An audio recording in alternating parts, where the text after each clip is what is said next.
Rofisi TV ubuhungiro. Uyu munsi rero ndagira ngo dusubukure inyigisho zacu zo gusa na Yesu Kristo, zo kuba abigishwa b'ukuri ba Yesu Kristo, kandi umwigishwa w'ukuri wa Yesu Kristo niwo mwana w'Imana w'ukuri. Ndabakire rero mwese abari kudukurikirana kuri Rofisi TV ubuhungiro, namwe mwese abadukurikiranye mu itorero ryera, ikaze kuganira na so, ikaze mumenye icyo data yabahishiye muri uno munsi. Ngiye gukomeza mbasobanurira ukuntu duhinduka abana basa na Yesu Kristo muri uru rugendo turimo ku isi. Urugendo mu by'ukuri bamwe gusa abana b'Imana by'ukuri bagenda bajya mu ijuru, ariko abandi barurimo batajya mu ijuru, cyakora bajya mu bugingo bw'iteka. Bagendera ku mwandiko w'Abaheburayo igice cya 12 umurongo ndahera ku wa 4 ngere kwa 11. Ariko ndashaka kubasobanura ko mu rugendo rwo kuba umwana w'Imana, mu rugendo rwo kuba umwigishwa nyawe wa Yesu Kristo, ko kurera umwana neza atari kumurera abajeyi. Niyo nyito y'inyigisho y'uno munsi. Kurera umwana neza ntabwo ari kumurera abajeyi. Ijambo abajeyi simbabeshya ntabwo nzi icyo bivuga. Ariko data yajya akunda kubivuga cyane. Ati uriya mwana bamureze bajeyi. Ntago ndera abajeyi. Mbese bajeyi nkura numva, ntago nzi niba ari umuntu, ntago nzi niba ari izina, ntago nzi niba ari iki, ariko namenye yuko kurera abajeyi, kurerwa abajeyi ni ukuteta, ariko birenze umuteto, biri wa muteto uteta umena umutsima cyangwa se uteta nabi. Ubundi inyigisho nashaka kuba nayise ngo ubushake bw'Imana urasharira, ariko bugamije gukora neza. Ndagusanga ibyiza atari ukuvuga ubushake bw'Imana busharira, ahubwo ari ukuvuga ngo kurera umwana neza si ukumurera abajeyi. Durebe mu Baheburayo rero 12:4 kugera kuri 11 haranditse ngo mwebweho ntimurageraho muvusha amaraso mu ntambara murwanya ibyaha, kandi mwibagiwe kwa guhugura kubabwira nk'abana ngo mwana wanjye ntugasuzugure igihano Uwiteka ahana, kandi ntugwisari nagucyaha, kuko Uwiteka akunze ari we ahana, kandi akubita ibiboko abo yemera bose ko ari abana be. Nimwihanganira ibihano muba mugaragaje ko muri abana b'Imana. Mbese n'umwana ki udahanwa na se? Ariko niba mudahanwa nk'abandi bose, noneho muba muri bibyarwa mutari abana nyakuri. Ko dufite ba data batubyaye ku mubiri bakaduhana, natwe tukabubaha, ntidukwiriye kurushaho cyane kugandukira se w'imyuka tugahoraho? Ko ba bandi baduhanaga iminsi mike nk'uko byari bibabereye byiza, naho uwo aduhanira kugira ngo bitubere byiza dusangire kwera kwe. Nta gihano kinezeza ugihanwa, ahubwo kimutera umubabaro. Ariko rero hanyuma cyera imbuto zo gukiranuka zihesha amahoro abamenyerejwe nacyo. Ese abagirire neza bene data. Iki gice ngiye kwigisha uyu munsi ni igice cya 11 muri za nyigisho nababwiye zijyana umwana w'Imana gusa na Yesu Kristo. Ntabwo nzi impamvu ngenda nsimbuka.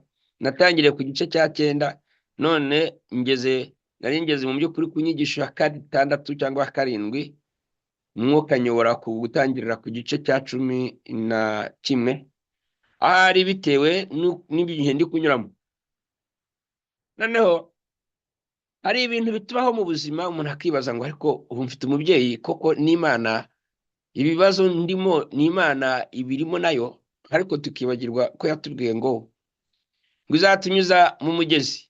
Twibaza ariko kuki yashatse ko nyura mu mugezi ntinyuze ahumutse gusa? Ngo muzanyura mu muriro, ariko kuki ibanza kunyuza mu muriro? Harya ubundi ntago nari kunyura hatari umuriro? ibyo ngibyo turabyibaza kenshi, ariko mu by'ukuri Imana ifite impamvu zayo. Imana ifite impamvu zayo tutajya dusobanukiwe. Kamanze nkubwira ibintu bimwe na bimwe nabonye mbere yuko nza gusobanura ahantu muri uru rugendo mazimo imyaka itari mikeya, ariko nasanze Imana atari kirahana ikubite.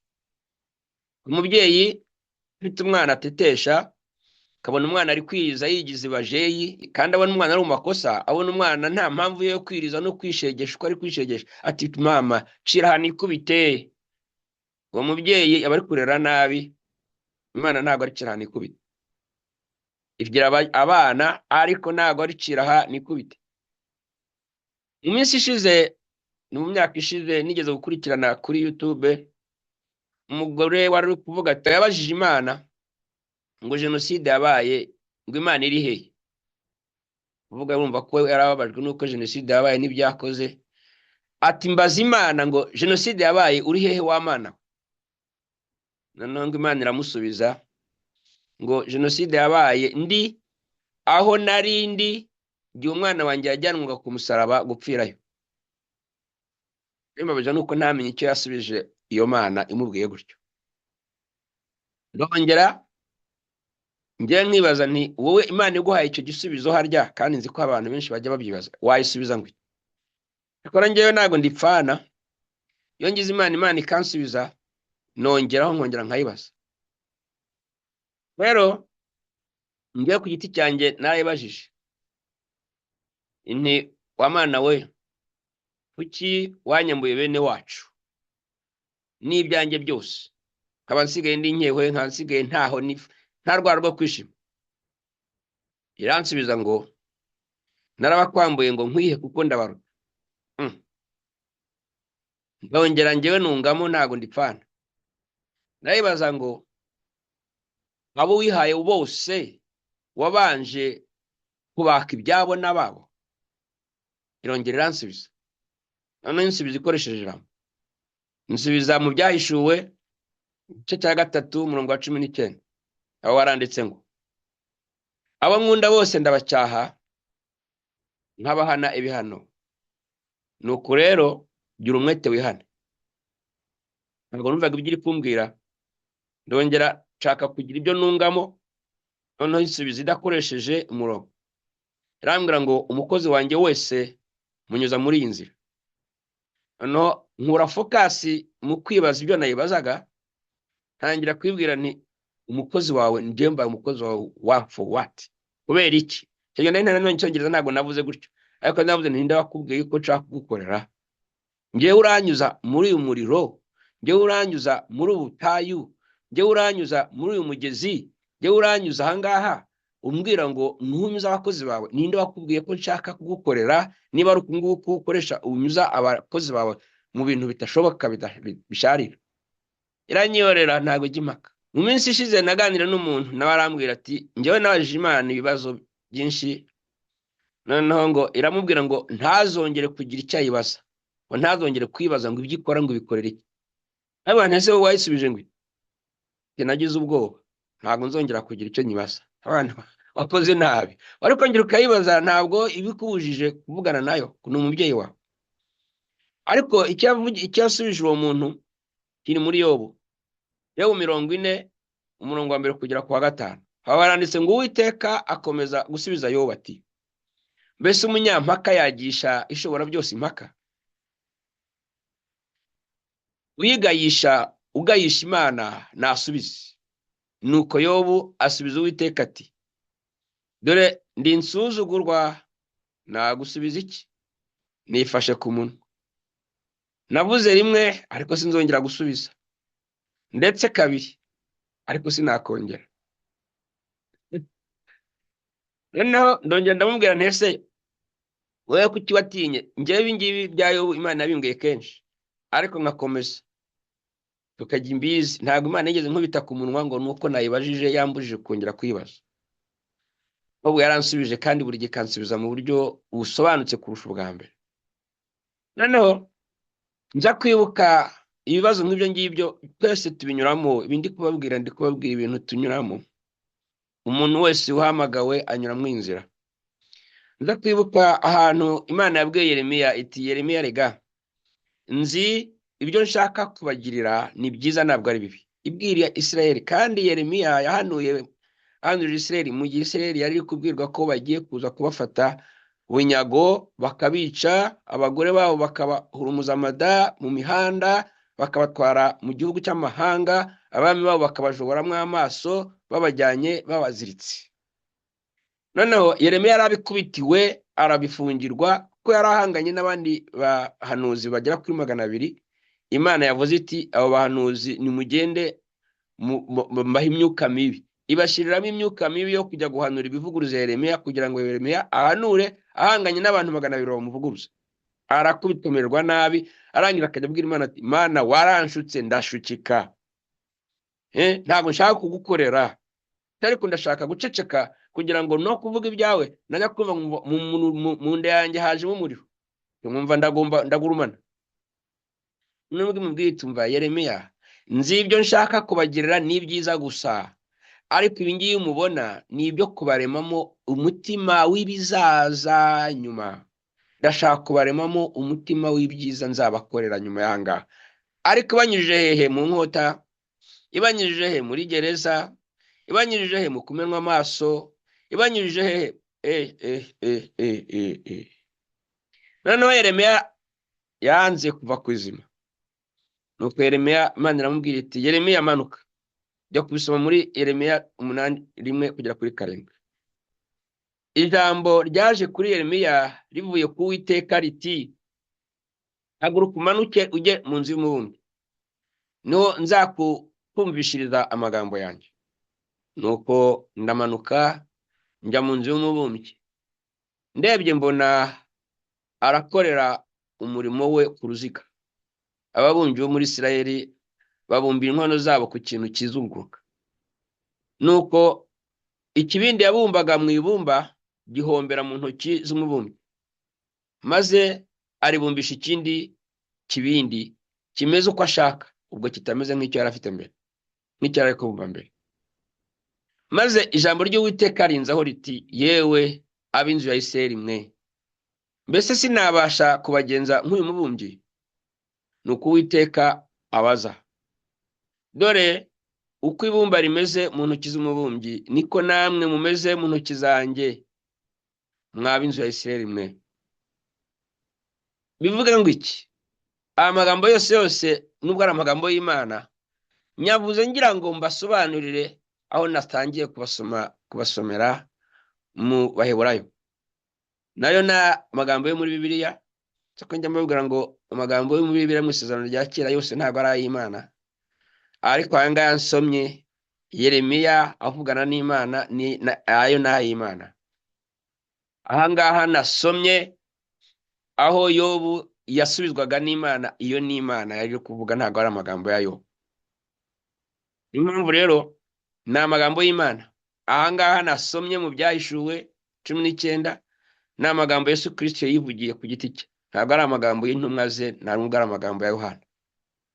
Nababwiye amagambo y'Imana, ariko nashaka kubasobanurira iki? Nashaka kubasobanurira yuko Imana itarera muri bajeyi. Imana ntabwo rero abana bayo muri bajeyi, kandi bishaka kubabumbabumba kugira ngo bazase n'ishusho y'umwana wa Yesu Kristo. Nanone mu bihe nigeze kubamo bisharira, yigeze kumbwira iti ubabajwe nuko ubabaye muri kino gihe, ariko nagira ngo nkubwire ngo igiti cyose kiramutse kitabajwe ngo kinyuzweho iranda cyabyara urubaho. Igiti kitanyurweho iranda ngo bagicongaconge bagiteme uko bagitema bagicurike bagicurangure bagitere mu misumari cyabyara intebe cyangwa ameza cyangwa ikindi gikoresho kizima.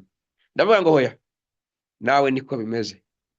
Ngomba kubanza nkakuraho ibivungukira n'ibivuvu kuri wowe, hanyuma ukabona ukabura urubaho nzakoramo igikoresho kizima. Rero icyo gihe igiti kiramutse kimenye ubwenge kikagira n'ubushobozi bwo kuvuga kiti urankuraho imbaho, urankuraho ibivuvu, uri kunkuraho ibishishwa, cyaba cyishimira? Ntago cyakwishimira yuko bakinyuzaho iranda, ariko nyamara utakinyujeho iranda ntacyo cyamara. nta giti cyakwishimira yuko bakivuvura ariko batakivuvuye ngo bacyumishe bagire uko ntacyo cyamara, cyaba igiti cy'ikigorogoro gusa. Rero abana b'Imana muri uyu murimo, muri ubu buzima tumeze nk'ibiti by'ibigorogoro, ariko Imana ibigenda igira ngo ishyireho iranda, ikibaze neza, igikuremo intebe izagirisha akamaro, igikuremo ikindi gikorwa kizagira akamaro. Abana b'Imana mu gusa na Yesu Kristo niho bavuga ngo tunyuzwa mu nzira z'amahwa, tunyuzwa mu nzira zikomeye, tunyuzwa ahantu hatoroshye. Ni ngombwa yuko iyo nzira ibaho gutyo, tuyinyuramo gutyo. Reka rero mbabwire ibyingi byo mu Baheburayo 12 umurongo wa 4 kugera kwa 11. Umurongo wa 4, mwibuke ko igitabo cy'Abaheburayo cyandikiwe abakristo ba mbere b'Abayuda, ariko bari baraguye, kandi abaguye ntabwo ari abakristo basanzwe, barimo intumwa zose uko ari 11 zari zarasigaye. Yenda ni 12 ya Matiyasi tutazi impamvu yabaye intumwa, ariko bari baraguye. Aba rero niwo uwabandikiye yabibukije ngo mwebweho ngo ntimurageraho muvusha amaraso mu ntambara murwana n'ibyaha. Ninde yarabagereranyije nawe wavuye amaraso ari mu ntambara irwana n'ibyaha? Ni Yesu Kristo. Turaza kwibona ni Yesu Kristo mu gihe cyo muri Getsemani, muri wa mirima wa Elayo, yitegura kujya gufatwa no kuzabambwa, yahabiriye ibyuya kandi yari ari kujya kwitegura kujya kuriha indishi y'ibyaha ku musaraba. Niyo mpamvu yavuze ngo nta wari wavusha amaraso ye arwana n'ibyaha. Nta wundi warwanye n'ibyaha bavuga muri Bibiliya ngo avushe amaraso ni Yesu. Ahereye mu murima wa Getsemani, ari wo murima wa Elayo, aho yari ari gusenga, akurikizaho kuva amaraso ku musaraba, byose kubera ari kurwana n'ibyaha by'isi. Uyu wandikiye Abayuda rero yari kubabwira ati mw'abakirisitu mwe mwaguye musubiye mu mategeko ya Mose, muri mwebwe nta n'umwe uragera aho agira ibigorane n'ibyago bituma ava amaraso arwana n'ibyaha.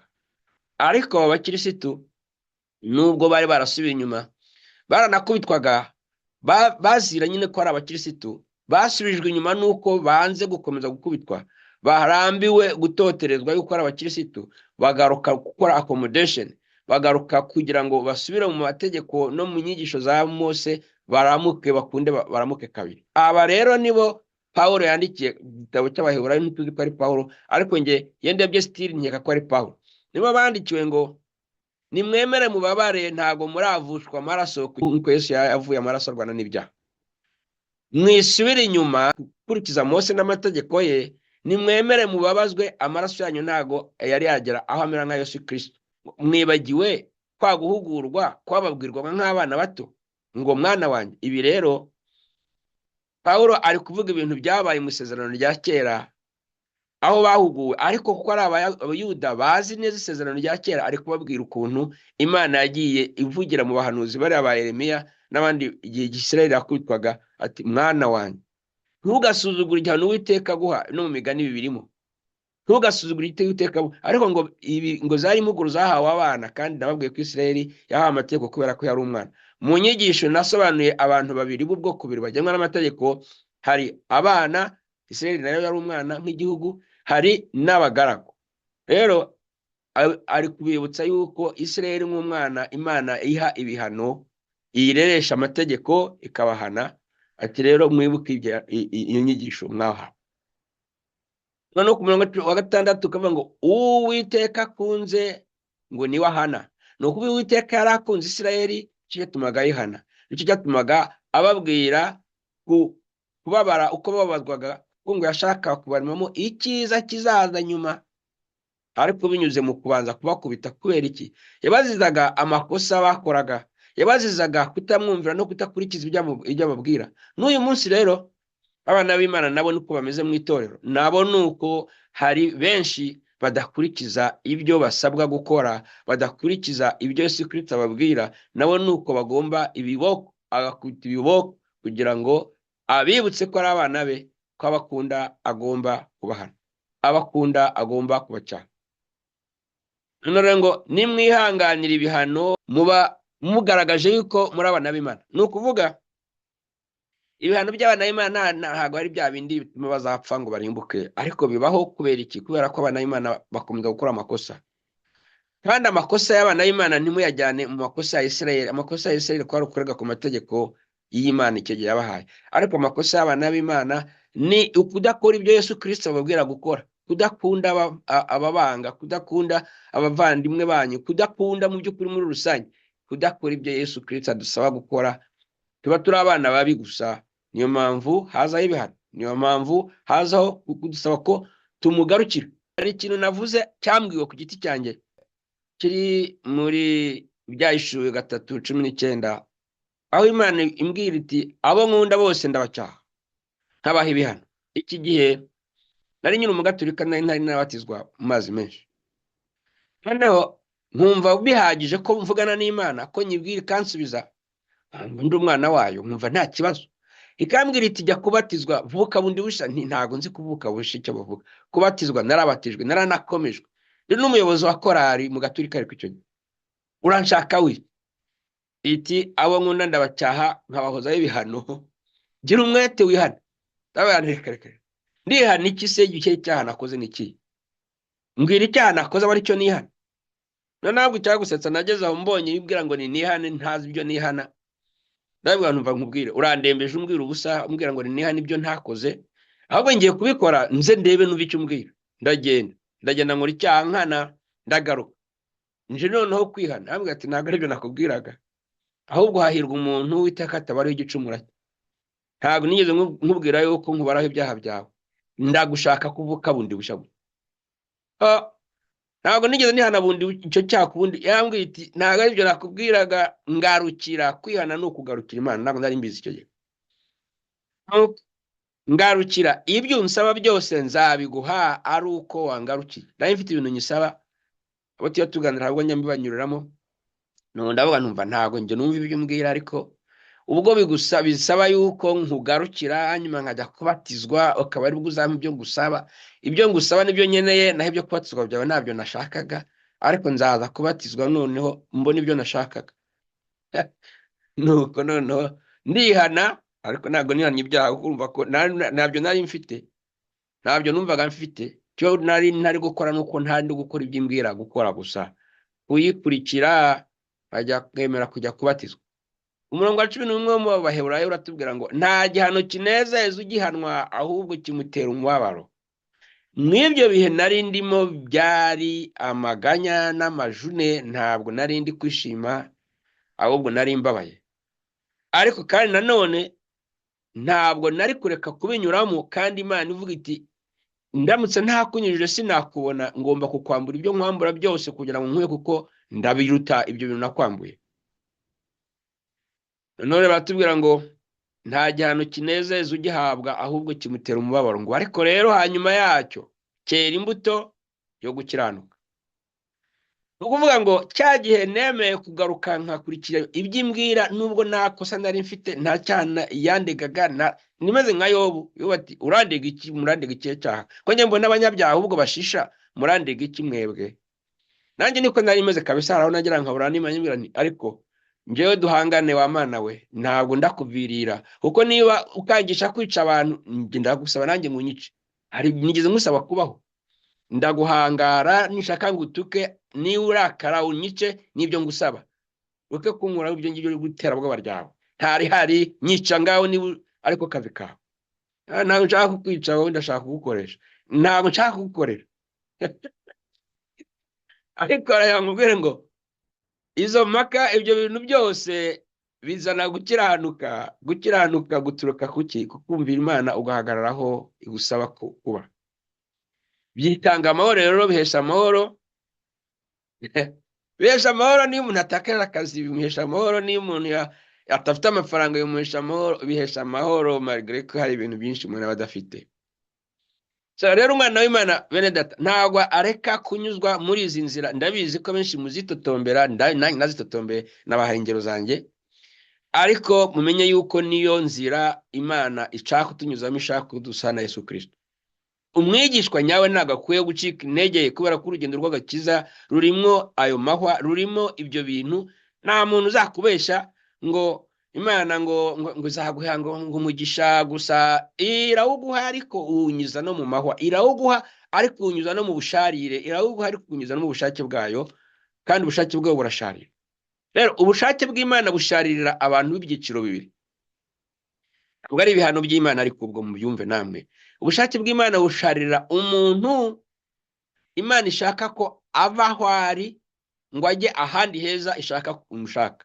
Ikongera bugasharirira umuntu iri gutegura ngo azafashe abandi kugera aho Imana ibashaka. N'abantu babiri. Wowe ku giti cyawe ishaka kukumuvinga, igusunika ku ngufu, igukuraho uri ngo igushyire aho ishaka, cyangwa se wowe ishaka kuguhinduramo igikoresho izakoresha ngo n'abandi nabo ibashyire aho ishaka. N'abo bantu babiri basharirirwa n'ubushake bw'Imana. Reka tubirebe muri Luka 22:41 kugera kuri 44.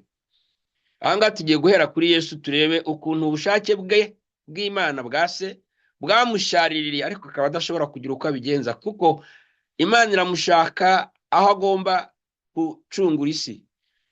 Haranditse ngo atandukana nabo umwanya mutoya, urabona intumwa ze, gatandukanya nabo umwanya ureshya n'ahaterwa ibuye. Ni ukuvuga ngo ahantu haterwa ibuye murabona ukuntu hareshya, ariko ahantu haterwa ibuye uramutse uhari uri kuvuga amagambo nta muntu ushobora kukumva. Yari asize intumwa ze ati mwebwe muguma ngo musenge, nanjye ngiye aho mutanyumva ngiye gusenga. Ariko baramurebaga ariko ntibamwumvaga. Gusa ibi ngibi babyanditse kugira ngo batwereke ibyo yavuze ari aho ngaho batamwumva, ariko ntabwo yashakaga gusenga bamwumva.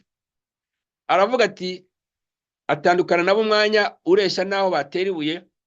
Aragenda arapfukama asenga avuga ati data nubishaka undenze iki gikombe, ariko byo kuba uko nshaka ahubwo bibe uko ushaka. Ubundi bavuga ko yabivuze gatatu avuga isengesho ati data ndenze iki gikombe. Kandi iki gikombe nicyo yavugaga ngo nicyo ngo yaje cyamuzanye ku isi. Ati ntabwo nshobora kureka kunywa igikombe data yanteguriye, kandi iki gikombe ni umusaraba, kandi iki gikombe ni urupfu, ariko akita igikombe ntabwo akita umusaraba. None rero ngo marayika ngo uvuye mu ijuru aramubonekera. Ntabwo yamubonekeye ngo amukurireho igikombe. Mwumve namwe iryo sengesho. Isengesho rivugwa n'umwana w'Imana abwira se Imana, aho kugira ngo anyuze igikombe ku ruhande, kandi se yashoboraga gucungura isi atagombye kubambisha Yesu. Byarashobokaga. Yaremye avuze.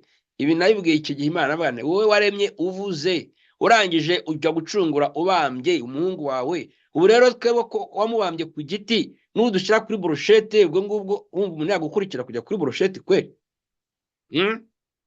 Ubambishije umuhungu wawe ku giti, abamukurikiye niba dukunda nk'uko umukunda natwe tuzadushaka kuri brochette.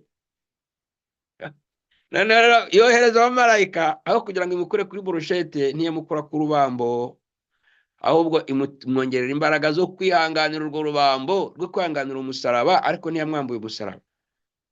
Ntabwo yaretse ngo yewe gupfa, ahubwo yaramuretse imutiza imbaraga kugira ngo akunde apfe birushijeho, ababare amwe asogongera igikombe akiminuze yo gusigamo n'indeka.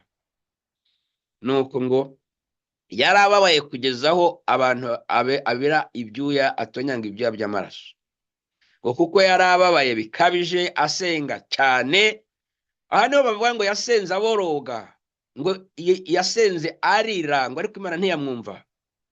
Arandi bavuga ngo Imana itarumvise umwana wayo ngo igihe yasengaga arira aboroga n'iki gihe, ngo n'ibyuya bye byari bimeze nk'ibitonyanga by'amaraso bitonyanga hasi.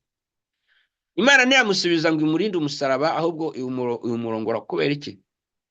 Mu musaraba wa Yesu Kristo iyo utabaho ntabwo twebwe tuba duhari twidegembye tuvuga ngo turabana b'Imana. Iyo utabaho ntabwo byari gushoboka. Ni ukuvuga rero ngo Yesu yagombaga kunywa uriya muti, akawunywa akawunoza akawumira nka cya kiragi cya Munamu dogiteri wacu. Kirawunywa, yarawunyoye arawumira. Arangije rero noneho turavuka tubabana b'Imana. Bitabaye ibyo ntabwo byari gushoboka. Ntabwo Imana yabigutegura kuzagira wabugirira akamaro ngo uvuge ngo umusaraba ngo nturawunywa, ngo umuti ngo urawunywa ye kawunywa. iyo Imana igutegurira kugira ngo ugirire akamaro abandi, ugumera nka Yesu, ntabwo igikombe ushobora kukigizaho ngo gikunde, uragisunika kikanga kikagaruka, ukagisunika kikanga kikagaruka. Abandi rero ba kabiri ba bantu Imana ibishaka yuko bumva ubushake bwayo, ariko kubera bo ubwabo atari ukubera abandi bantu izabatumaho, bagasharirirwa nabo. Muri Matayo 6 umurongo wa 6 kugera kwa 10 hari isengesho rya Data twese, ariko nagira ngo turibonemo ibintu bikeya ntagiye kurisobanura nk'uko narisobanuraga mu kindi gihe. Handitse ngo weho nusenga ujye winjira mu nzu, ubanze ukinga urugi, uhere ko usenge se umwihereranye. Mwabonye yuko Yesu ajya gusenga akabanza akigizaho intumwa ze agasenga wenyine. Ibi bintu ntimukabitakaza, ariko simbitinda wanabyigishije ahandi. Ngo nuko so ureba ibyiherereye azakugororera. Ni ukuvuga ushaka kugororerwa na Data asenga yiherere. Na Yesu urabona ko yagiye kwiherera ku ruhande, nubwo atamukirije umusaraba, ariko yamuhereje umumarayika wo kumukomeza. Namwe rero nimusenga ntimukavuga amagambo muyasubiramo hato na hato. Hari umugabo muri iyi minsi wambwiye ati njyewe naravangiwe nyoberwa ukuntu nasenga, kuko mbona Yesu atuza gusenga amagambo tuvuga dusubiramo hato na hato, kandi niko barokore bavuga. Niko barokore bavuga, ariko ngo dore ngo ni hato na hato nk'abapagani, uko abapagani bagira. Nimureke kuba abapagani rero. Ngo bibwira ko kuvuga amagambo menshi hato na hato bituma aribyo bumvirwa n'Imana. Ntabwo ari ibyo, ntimugakore gutyo. Ngo nuko nimusenga ntimugase nabo, kuko so ubabyara iso azi ibyo mukeneye mutaramusaba. None niba azi ibyo ukeneye utaramusaba, urumva ari ngombwa kumusaba? Yesu icyo Imana yamushakagaho ntabwo ari ikindi, ntabwo ari uko aza kwipfukamira ngo yibwire amagambo. Yarakohereje ngo ujye gucungura ab'isi ubaho ubugingo. Igihe kirageze cyo kubaho ubugingo rero, uza kumbwira amagambo. Ariko isengesho rye aho ritandukanye n'iryacu no kuvuga ati Mana ndakubwira amagambo y'ububabare bwanjye, ariko ubushake bwawe bube, ubwanjye ubwihorere.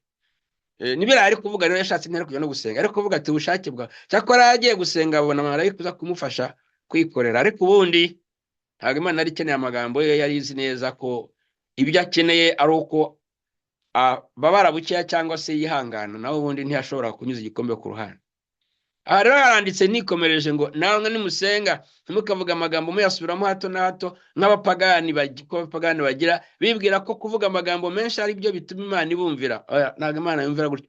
Imana idushimiye twayumviye, naho twebwe tugaceceka.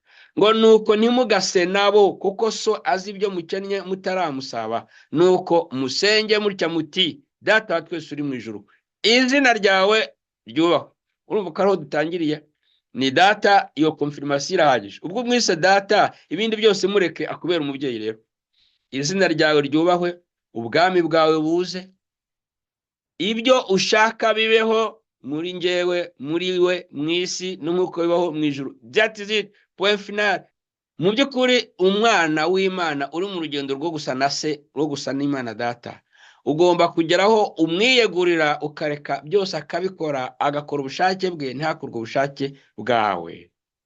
Icyo gihe ni waba ari guhindura rero.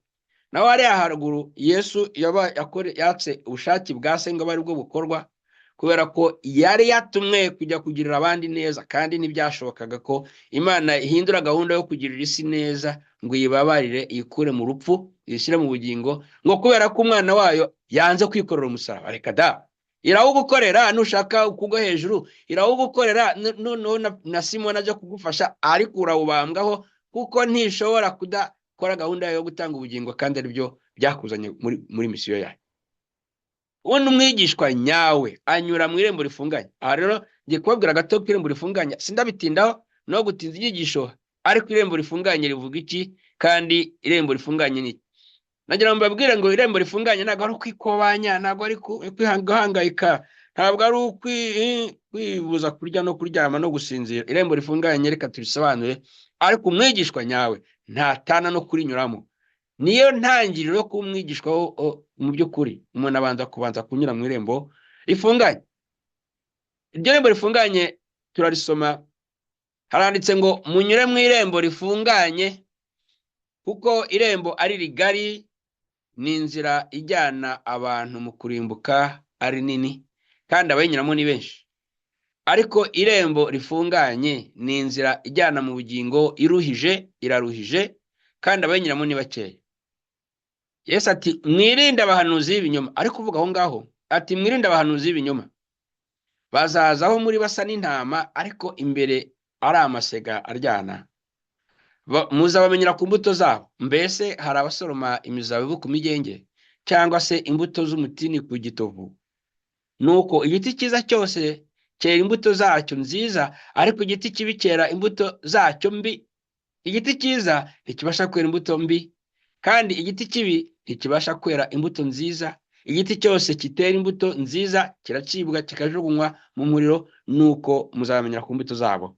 Umuntu wese umbwira ati mwami mwami, siwe uzinjira mu bwami bwo mu ijuru, keretse ukora ibyo data wo mu ijuru ashaka. Benshi bazambaza kuri uwo munsi bati, mwami mwami, ntitwahanuraga mu izina ryawe, ntitwirukanaga amadayimoni mu izina ryawe, ntitwakoraga ibitangaza byinshi mu izina ryawe? Nibwo nzaberurira nti sinigeze kubamenya, nimwumve imbere mwa nkozi z'ibibi mwe. Ahantu ndagira ngo tuhumve neza. Harimo irembo rifunganye, ubundi ni Yesu ku giti cye. Noneho ngo irembo rifunganye ni inzira ijyana mu bugingo. Ni ukuvuga abari bageze muri Yesu baba bagiye mu bugingo buhoraho bw'iteka. Ngo ariko rinyurwamo n'abakeya. Turaza kubibona muri Luka 13:23 ukuntu abayuda bari babizi yuko rinyuzagendwamo n'abakeya ariko batumva impamvu. Noneho rero aravuga ahangaha muri Matayo ati mwirinde abahanuzi b'ibinyoma, bazaho muri basa n'intama ariko imbere ni amasega aryana. Abahanuzi ubundi navuga ko guhanura ntabwo ari ikibazo cy'umurimo, ni ikibazo cyo kumva. Umuntu wese wumva Imana burya n'umuhanuzi. Umuntu wese ukubwira ko yumvise Imana imubwira ngo, nubwo yaba adahanuye ngo akubwira ati ndahanura, cyangwa umuntu wumva Imana niwe uhanura, naho umuntu utumva Imana ntabwo ahanura. Rero umuntu uvuga ngo ahanura ni umuntu uvuga iby'Imana yamubwiye, ibyo yumvanye Imana. Niyo mpamvu bavuze ngo mwirinde abantu z'ibinyoma. Ni umuntu uvuga ngo Imana yavuze kandi atigeze yumva ivuga.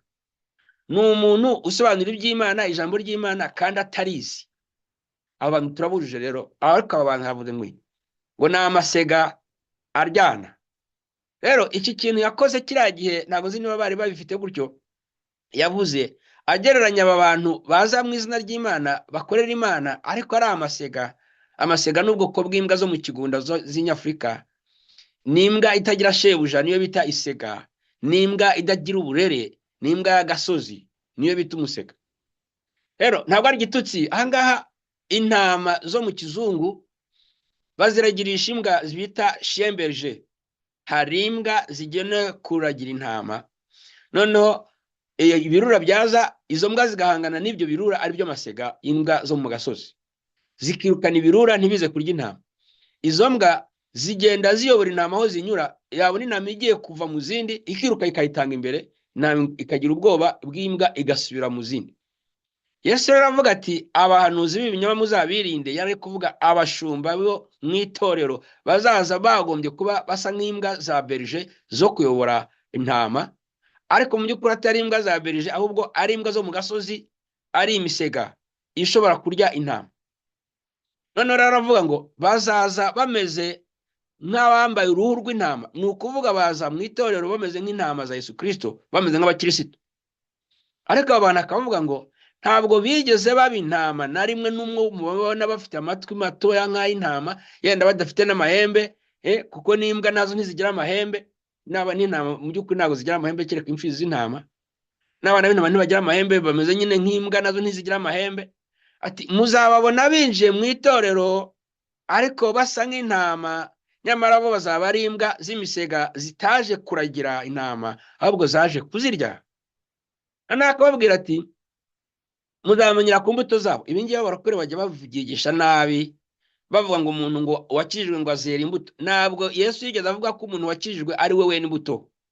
Ntabwo ari umwana w'Imana wera imbuto. Ntabwo ari iriya ntama igomba kwera bigaragaza ko ari intama. Oya, ni umuyobozi w'intama, wa wundi waje asa nk'intama ariko ari imbwa, ari umusega, niwe ugomba kwera igituma bamenya ko nawe ari intama, atari umusega waje mu ntama.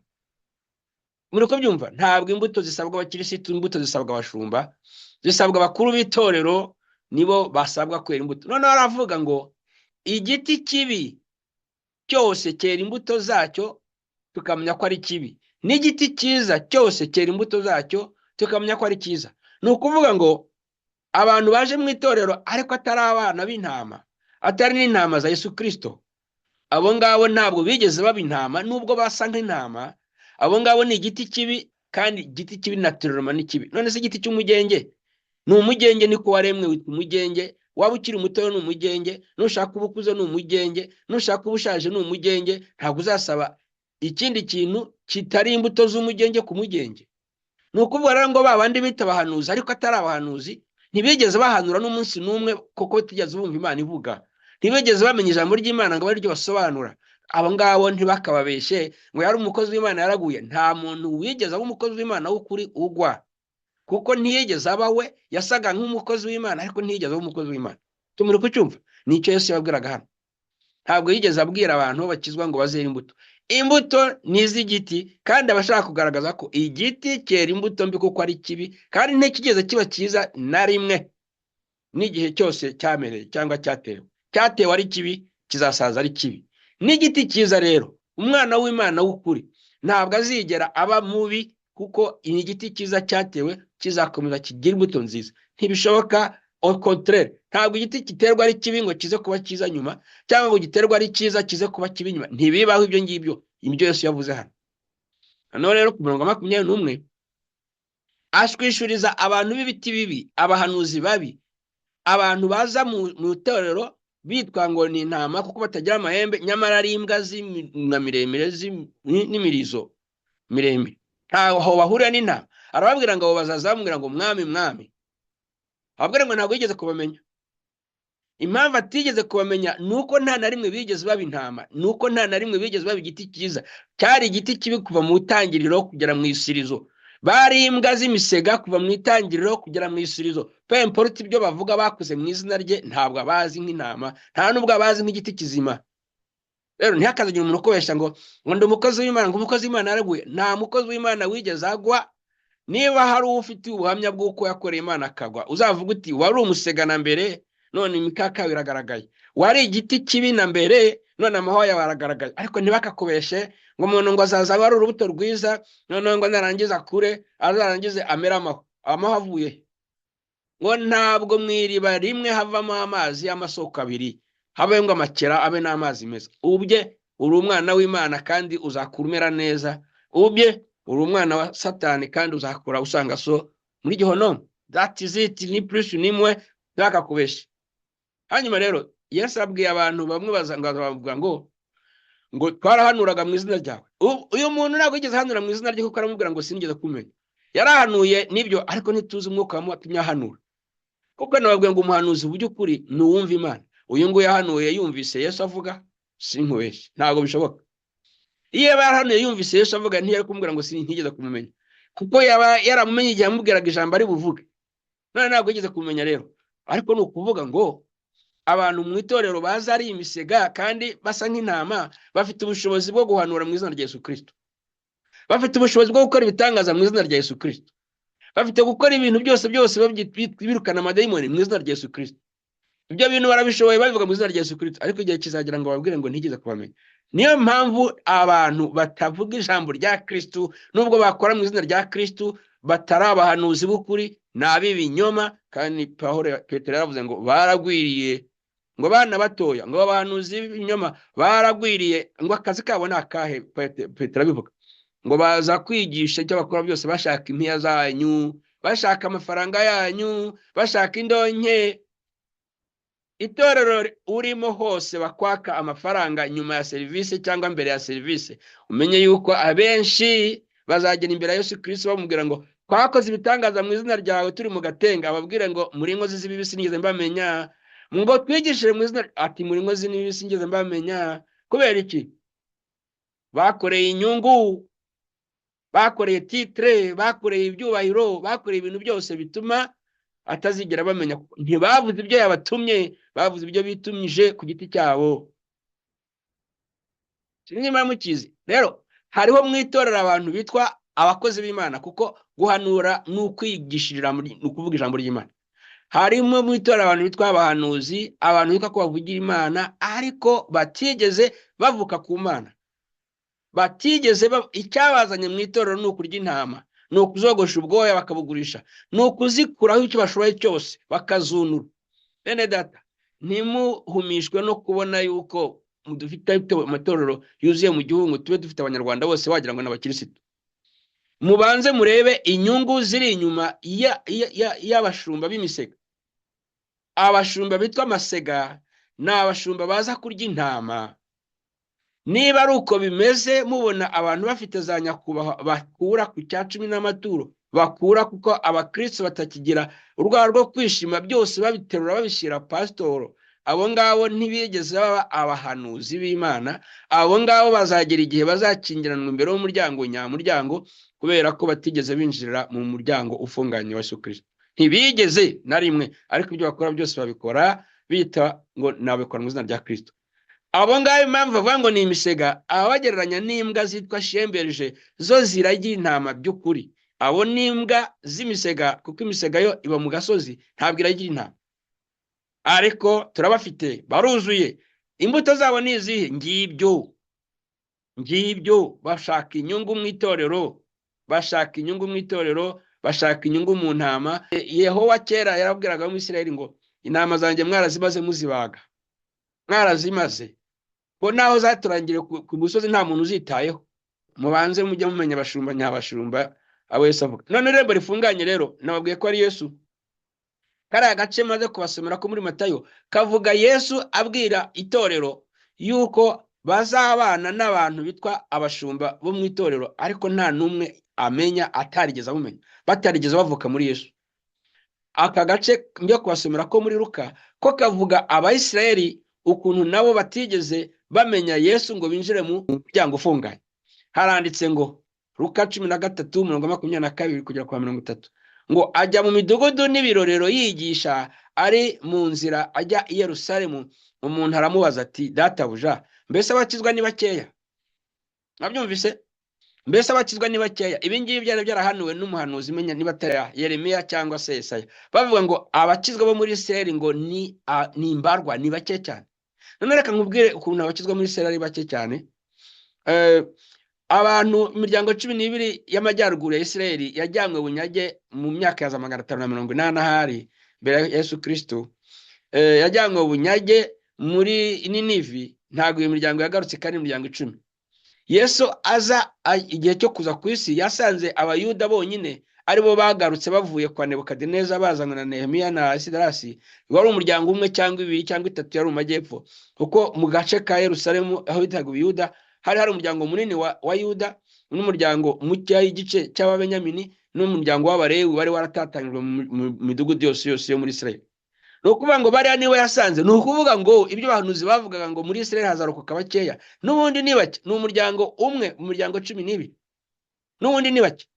Aha rero mbereke ihishurirwa ry'abantu batari mu muhamagaro. Umuntu ufiraho itorero rye akaryitiriye imiryango 12 ya Isirayeli, kandi deja imiryango 10 ya Isirayeli Yesu yaraje asanga yararimbutse itakibaho. Ubwo ni ukuvuga ngo itorero rye abantu bari mu miryango 10 bose bari mu muryango bararimbutse. Noneho iyo murebye ubuhanuzi bwa Isirayeli n'abana bayo, umuryango hari umuryango ufite ishusho ushushanywa witwa Wadani, ushushanywa n'inzoka. Uwo muryango mu byahishuye bavuga imiryango ya Isirayeli ukuntu igira, hari imiryango izimira ikazima neza, Uwadani ntugera ku iherezo ryo mu byahishuwe. Abandi nabo bagenda batakara mu nzira. Umuryango urokoka muri iyi miryango n'uw'Abalewi n'uwa Dawidi. Ukibaza ni gute abantu badasobanukirwa yuko abakizwa muri Isirayeli ari bakeya, ku buryo utabifata mu itorero ngo uvuge uti ndashyira itorero mu miryango 12, urabaroshe ubashyize mu kurimbuka. Ubuhanuzi bubi rwose abitwa abakozi b'Imana bategeze bahamagarwa, bihamagaye bazumirwa icyakora igihe cyabo nikigera. Ngo databuja, ngo mbese abazakizwa ni bakeya bo muri Isirayeli mu by'ukuri? Yesu aramusubiza ati, mugire umwete wo kunyura mu irembo rifunganye. Irembo ni we wivugaga. Ngo ndababwira yuko benshi bazashaka kurinyuramo ntibabibashe. Abayisirayeli benshi bifuzaga nabo kuzajya mu ijuru, bifuzaga nabo kuzajya mu bwami, ariko Yesu arababwiye ngo bazashaka kubikora ariko bo kubibasha.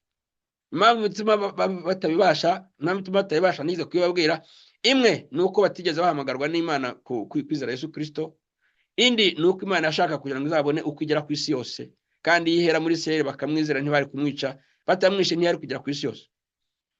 Umurongo wa 25 ngo nyirinzu namara guhaguruka agakinga urugi, ni ukuvuga Yesu Kristo cyangwa se Imana Data, ngo namara guhaguruka agakinga urugi, ngo benshi bazashaka kuri nyuramo ntibazajya, ngo namwe abwira Abisirayeli, namwe abari bamubajije ngo abese bakizwa bazaba bakeya, ati namwe mutatangira gukomanga muhagaze hanze ngo muvuga muti mwami mwami dukingurira. Abo ni Abisirayeli, ntabwo ari abana b'Imana. Abo ni Abisirayeli, ntabwo ari abantu bo ku isi yose.